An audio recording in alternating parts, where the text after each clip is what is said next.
আর কারো মায়ের বুক যেন খালি না হয় এমন শাস্তি প্রদান করা হোক। এই শাস্তি দেখে এমন কাণ্ড যাহাতে আর সংগঠিত না করে, দৃষ্টান্তমূলক শাস্তি প্রদান করা হোক দোষীদের, এমন কথা বললেন মৌল মিছিল শেষে এক ব্যক্তি। নির্মম হত্যাকাণ্ডের সাক্ষী ত্রিপুরাবাসী রাজধানী আগরতলা ইন্দ্রনগরের যুবক শরীফুল ইসলামকে ফোন করে ডেকে নিয়ে শ্বাসরুদ্ধ করে প্রাণ নাশের পর পানের দোকানে ডিপ ফ্রিজে রেখে দেওয়া হয়। ঠান্ডা মাথায় এই কাণ্ডে হতবাক ত্রিপুরাবাসী। শরীফুলের হত্যাকাণ্ড নিয়ে এক মৌল মিছিল অনুষ্ঠিত হয়।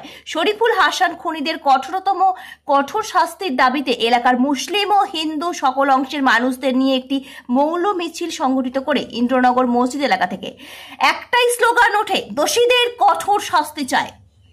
ত্রিপুরা থেকে আব্দুর রহিমের রিপোর্ট, ওয়ার্ল্ড জনতা টিভি। আমাদের ইন্দ্রনগর এলাকার সকলেই সুপরিচিত, আমাদের সকলের স্নেহের যে শরীফুল নিখোঁজ হয়েছিল। এই শরীফুলকে আমরা বিগত 3 দিন ধরে খুঁজে পাচ্ছিলাম না। গতকাল আমরা প্রশাসনের মাধ্যমে জানা যায় যে তাকে হত্যা করে, নির্মমভাবে হত্যা করে তাকে গন্ডাছড়ায় সেখানকার গন্ডাছড়া দুর্গানগর একটি নারায়ণপুর একটি বাজারে তাকে একটি দোকানের মধ্যে ফ্রিজের মধ্যে ডিপ ফ্রিজে রাখা আছে বা একটা ব্যাগ ভর্তি করে।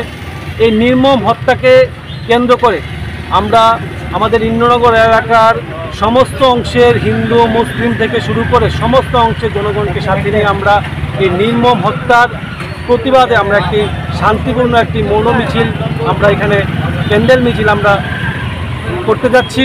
আমরা এই ক্যান্ডেল মিছিল থেকে আমরা আওয়াজ তুলতে চাই যে আমাদের এই শরীফুল ইসলামের যারা হত্যাকারী আছে প্রত্যেককে যেন সরকার এবং প্রশাসন সঠিকভাবে দৃষ্টান্তমূলক শাস্তি এবং কঠোর থেকে কঠোরতম শাস্তি ওদের প্রদান করে, যেন আগামী দিন এই শরীফুল ইসলামের মতো আর কোনো ভাইকে আর কোনো ছেলেকে আমরা যেন হারাতে না পারি, আর কোনো মায়ের বুক যেন খালি করতে না পারে এরকম সন্ত্রাসীরা। এর জন্যই আজকে আমাদের এই মৌন মিছিলটা।